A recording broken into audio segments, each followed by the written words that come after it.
नमस्कार. हॅलो 24 तास या आमच्या खास कार्यक्रमात मी मधुरा तुमचं मनापासून स्वागत करते आणि या कार्यक्रमाच्या माध्यमातून करिअरच्या विविध संधी, वास्तुशास्त्र तर इतरही विकारांविषयी माहिती आणि उपचारांची दिशा आपण ठरवत असतो. तसंच शैक्षणिक माहिती देखील या माध्यमातून आम्ही देण्याचा प्रयत्न करत असतो. विविध शासकीय नियमांची माहिती देखील आपण ह्या माध्यमातून तुमच्यापर्यंत पोहोचवत असतो आणि तज्ञांचं मार्गदर्शन घेत असतो.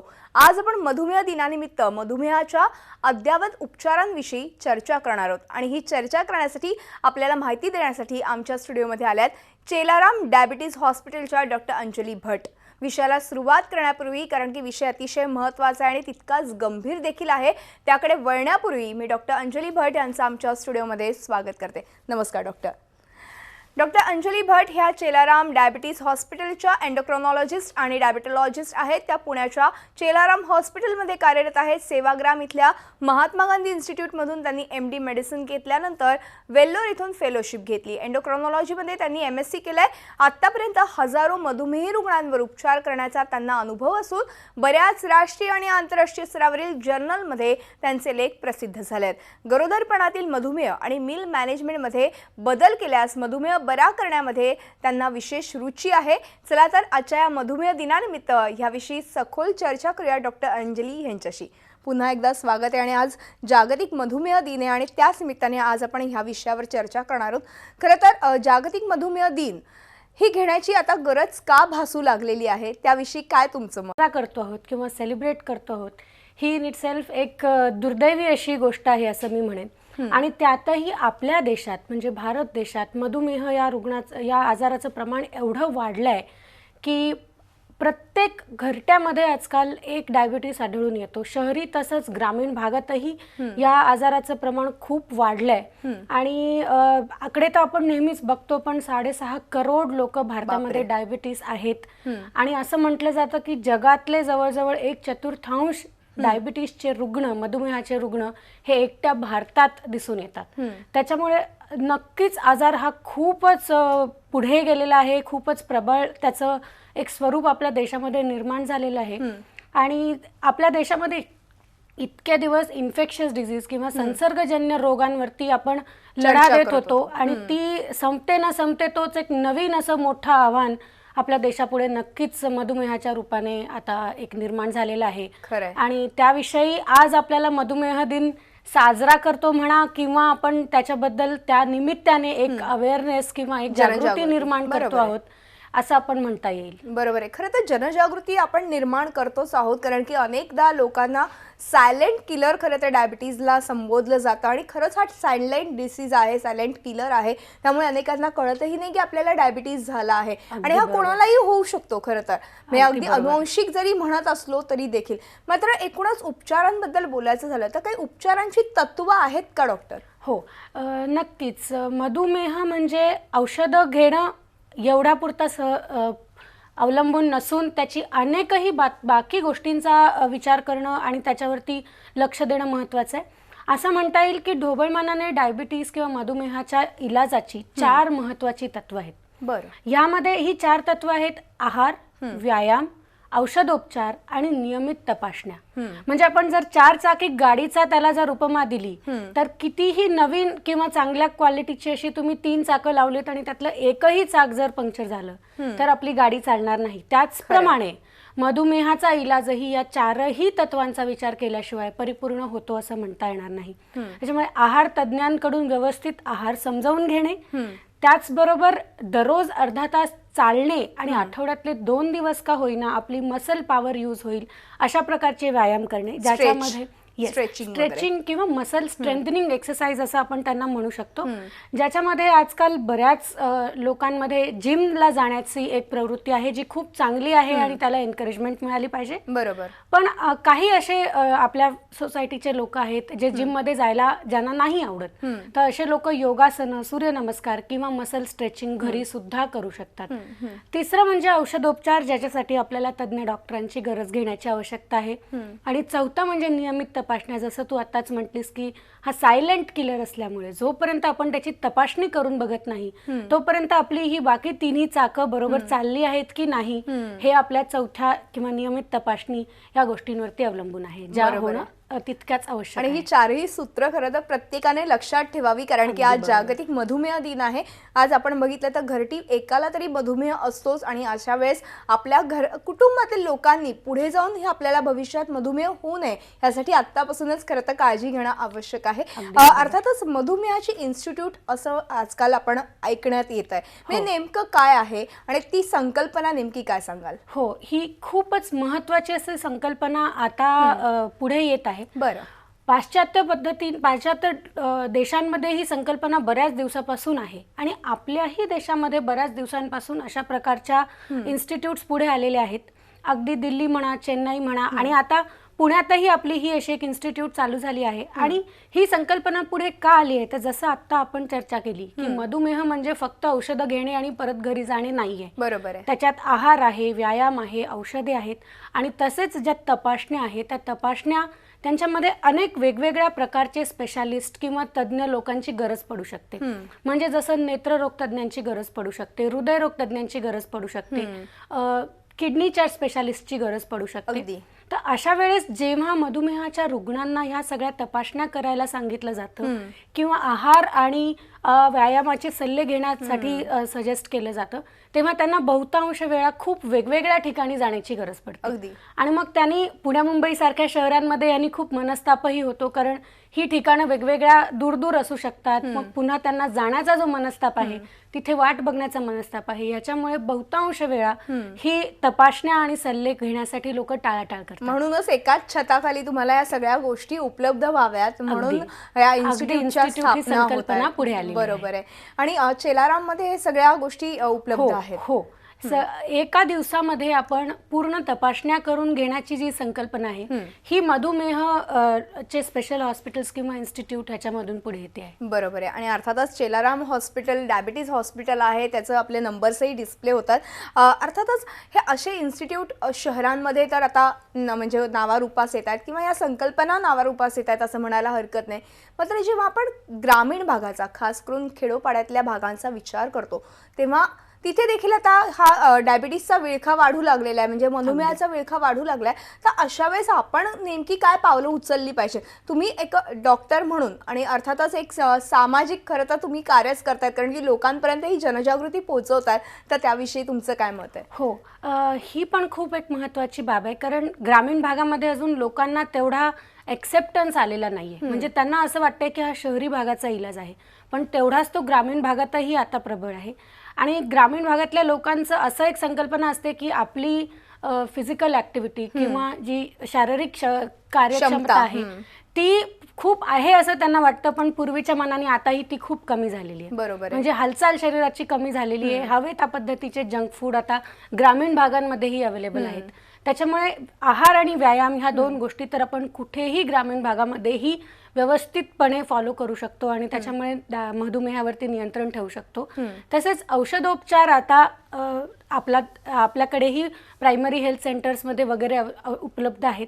आणि कधीही जेव्हा आपल्याला नियमित तपासण्या करायच्या असतील तेव्हा वर्षातून एकदा वगैरे आपण मोठ्या इन्स्टिट्यूटमध्ये जाऊन या सगळ्याची तपासणी करून घेऊ शकतो. बरोबर आहे. म्हणजे थोडक्यात खेडोपाड्यातल्या लोकांसाठी देखील तुम्ही आज कार्यरत आहात. शहरांमध्ये खास करून आपण बघितलं तर ह्या सगळ्या इन्स्टिट्यूट उपलब्ध आहेत आणि आपले नंबर्सही डिस्प्ले झालेले आहेत. पुण्यासारख्या ठिकाणी तुम्ही एक चांगलं असं एकाच ठिकाणी सगळ्या टेस्ट करणं आवश्यक आहे, त्या सगळ्या टेस्ट उपलब्ध आहेतच. जेव्हा डायबिटीस होतो तेव्हा अनेकदा असं होतं की काही वर्षानंतर किंवा काही काळानंतर इन्सुलिनची गरज भासते. या इन्सुलिनला अनेक डायबिटीज पेशंट्स घाबरत असतात. त्यांना नेमकं इन्सुलिनचा अर्थच कळत नसतो किंवा इन्सुलिन म्हणजे आता मला एकदा इन्सुलिन सुरू झालं तर मला आयुष्यभर आता इन्सुलिन घ्यावं लागेल किंवा मला इन्सुलिनवरच जगावं लागेल असा एक समज आहे. मात्र तो समजही आपण खरं तर ह्या माध्यमातून दूर करायला पाहिजे. आणि त्याविषयी काय म्हणाल? इन्सुलिन म्हणजे नेमकं काय आणि आपल्या प्रेक्षकांना काय मार्गदर्शन कराल? इन्सुलिनमध्ये खरं तर घाबरण्यासारखं मुळीच काही नाहीये. हे दोन जे समज आहेत की एकदा इन्सुलिन सुरू झालं म्हणजे आपल्याला आता आयुष्यभर इन्सुलिनच घ्यावं लागेल, हा पहिला प्रश्न, हा एक पहिला जो गैरसमज आहे तो आहे. चुकीचा खरं आहे.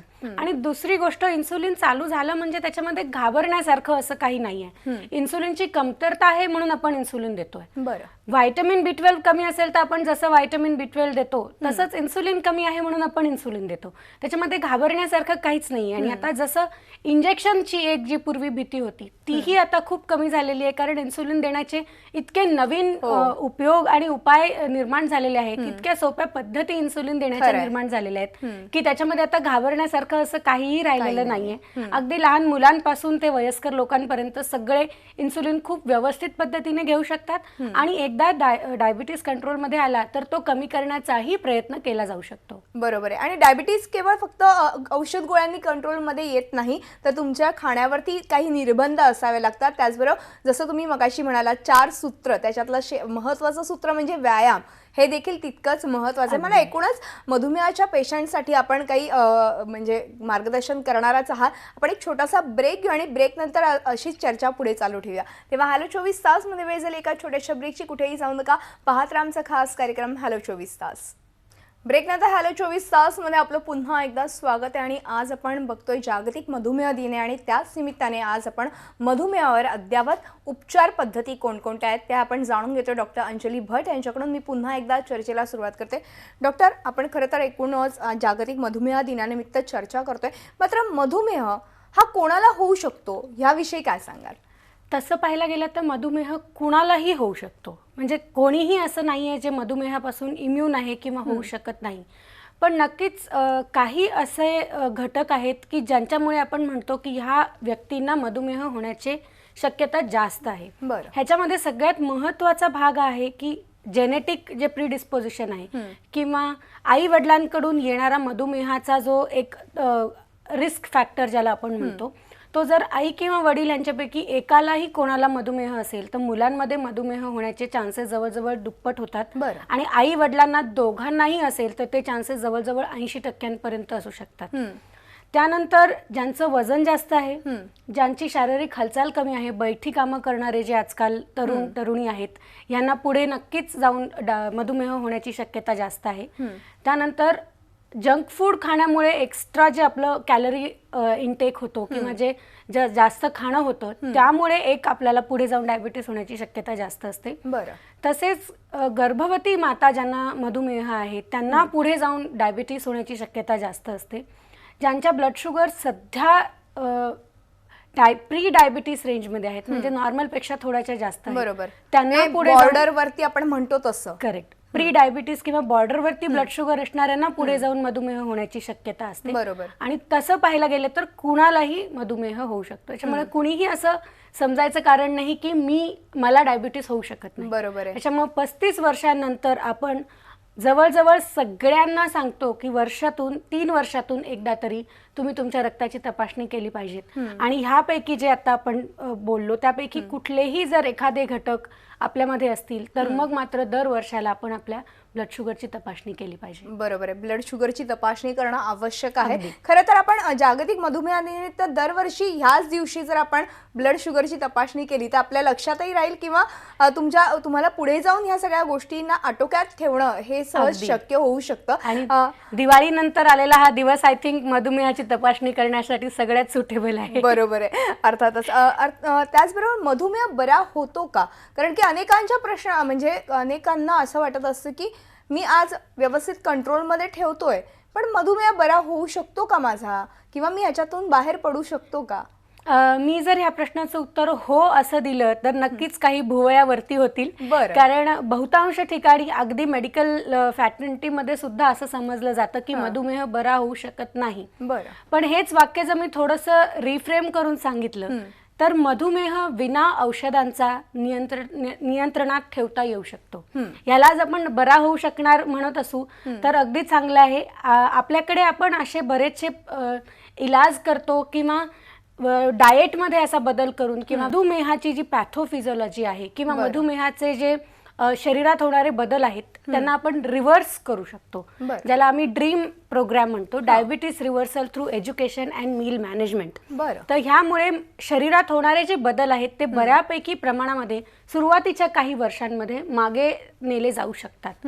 त्यामुळे बरा होत नसला तरीही डाएट आणि एक्सरसाइजच्या मार्फत आपण मधुमेह पूर्णपणे विना औषधांनी आयुष्यभर कंट्रोलही करू शकतो. मी असे अनेक रुग्ण आतापर्यंत बघितलेत की ज्यांनी आपला पूर्ण डायबिटीस जो आहे फक्त बिना औषधांचा कंट्रोल केलेला आहे. अरे वा. मील मॅनेजमेंटचा आता तुम्ही मुद्दा उपस्थित केला, अतिशय महत्त्वाचा मुद्दा आहे. कारण की एकदा मधुमेहाचं निदान झाल्यानंतर अनेक मधुमेही पेशंट्सना बरेच प्रश्न पडतात, कारण की खाण्यावरती निर्बंध येतात. त्याच्यामध्ये सगळ्यात मुख्य म्हणजे जेवण आपण म्हटलं तर भात, बटाटा, इतर काही त्यांचे आवडतीचे गोड पदार्थ, ह्या सगळ्यावरती निर्बंध येतात. अशा वेळेस तुम्ही काय सांगाल? दोन सरळ सरळ गोष्टी म्हणजे असं कुठलंही फळ किंवा पदार्थ नाहीये जो मधुमेहाचे रुग्ण कधीही खाऊ शकत नाहीत. त्याचबरोबर असा कुठलाही पदार्थ नाही जे हवं तेवढा ते खाऊ शकतात. त्याच्यामुळे एक बॅलन्स डाएट असणं आवश्यक आहे. आणि ह्यामध्ये आपण 3 महत्त्वाच्या गोष्टींचा विचार करतो. कार्बोदके म्हणजे कार्बोहायड्रेट्स, प्रथिने म्हणजे प्रोटीन्स आणि तंतुमय पदार्थ म्हणजे फायबर्स. बरोबर. तर जेव्हा आपण एक प्लेट मेथड ज्याला आपण म्हणतो की ताट जेवायला घेतल्यानंतर त्यातला अर्धा भाग हा जर तुम्ही तंतुमय पदार्थांनी भरला म्हणजे भाज्या आणि फळं, 25% भाग हा कार्बोदकांनी किंवा कार्बोहायड्रेट्सनी भरला आणि उरला 25% भाग आपण प्रोटीननी भरला, हा एक जर जनरल नियम आपण लक्षात ठेवला तर कोणाचंही डाएट व्यवस्थितपणे बॅलन्स पद्धतीने आपल्याला घेता येऊ शकतं. मग तो ब्रेकफास्ट असो, लंच असो की डिनर असो, हा 50%, 25% आणि 25% नियम लक्षात ठेवणं. थोडक्यात हा भारतीय आहार घेणं फार आवश्यक आहे. सर्वसामान्य लोकांनी खरं तर हेच खरं तर तत्व लक्षात ठेवावं, कारण की पूर्वीपासून जो चालत आलेला आहार आहे तो अतिशय उपयुक्त खरं तर ठरू शकतो आपल्यासाठी. आपण एक छोटासा ब्रेक घेऊ आणि ब्रेक नंतर अशी चर्चा पुढे चालू ठेवूया. तेव्हा हॅलो 24 तास मध्ये वेळ झाली एका छोट्याशा ब्रेकची. कुठेही जाऊ नका, पाहत राहा आमचा खास कार्यक्रम हॅलो 24 तास.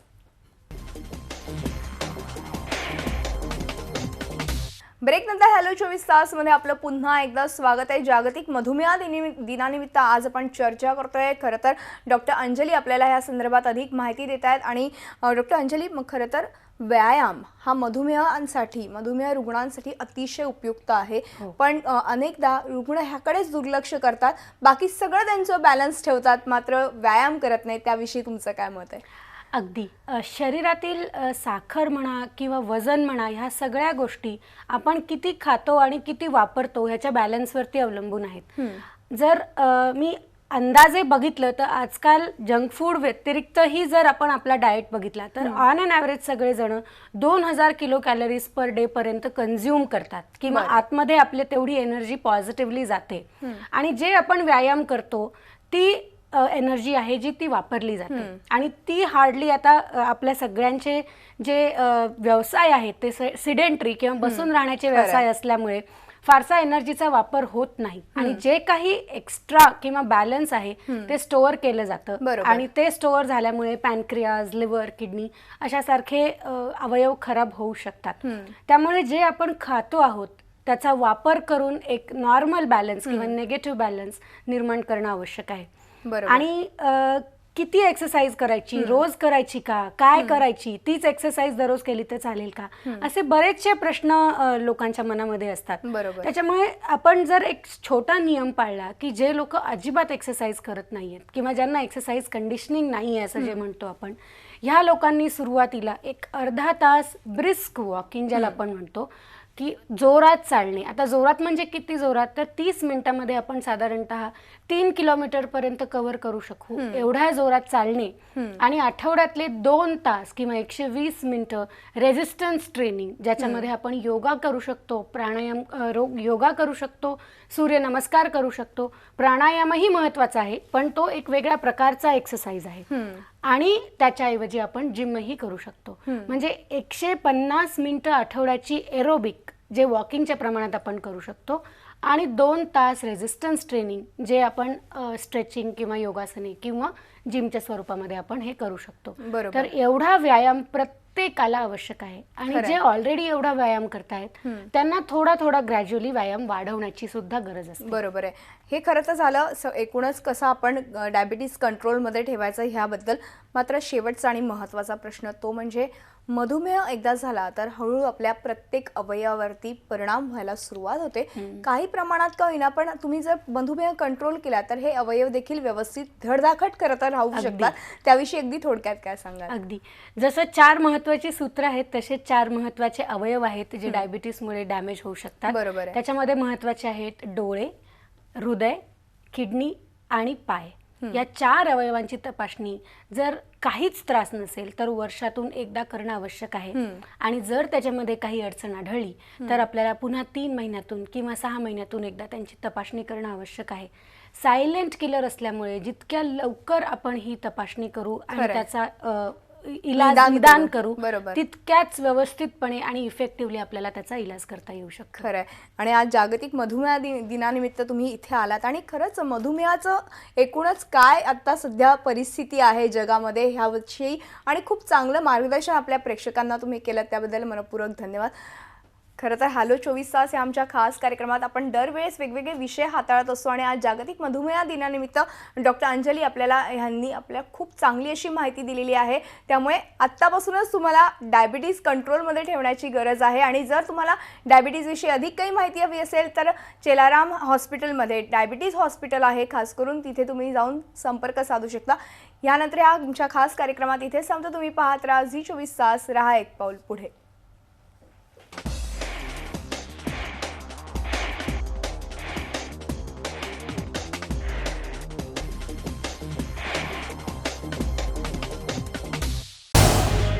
झी 24 तास रहा एक पाऊल पुढे.